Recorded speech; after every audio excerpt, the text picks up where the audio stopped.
Imagine this. The person you once called a best friend vanishes without a word, ignores you, disrespects you, cuts you out of their life. It hurts. It leaves you questioning your own worth.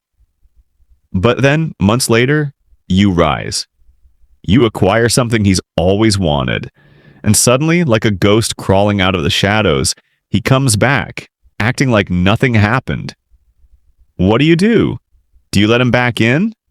Or do you let your success speak as the sweetest revenge?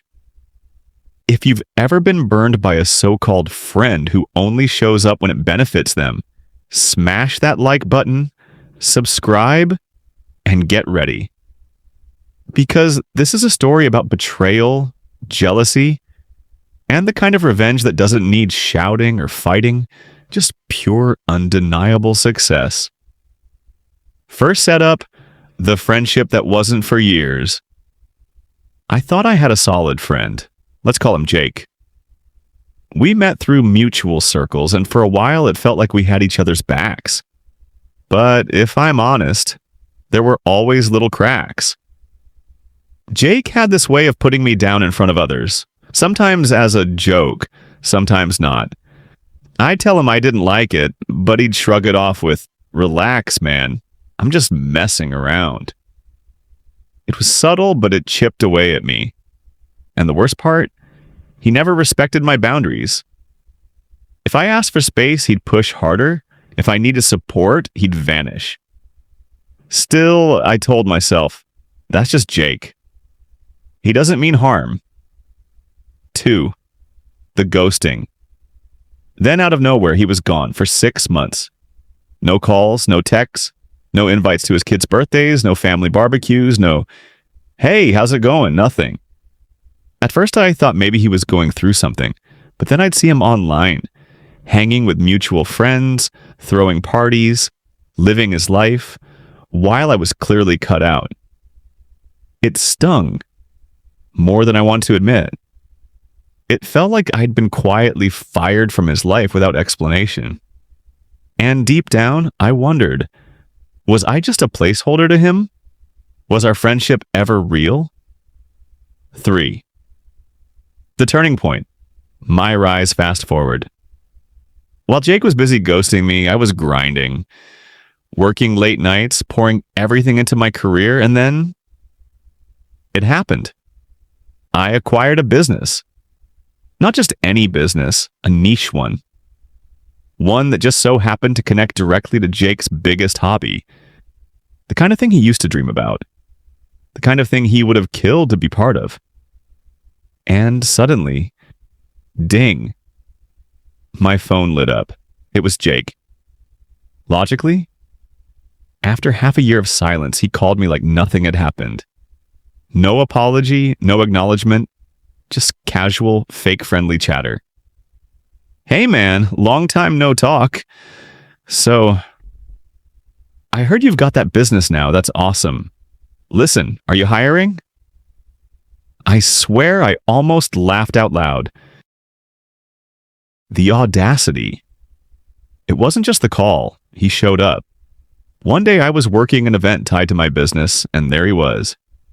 Jake, with his cousin, acting like we were old buddies catching up, smiling, joking, pretending like those 6 months of silence had never happened. But I wasn't the same person he'd ghosted. I didn't play along. I stayed professional, focused on my work, and kept the conversation neutral. No excitement, no warmth, just boundaries. And I could see it in his eyes. He hated it. Because for the first time, he wasn't the one in control. 5. The silent revenge. Here's the thing, revenge doesn't always mean elaborate schemes or dramatic confrontations. Sometimes it's silence. I ignored his calls, his texts, his little attempts to wedge himself back into my circle.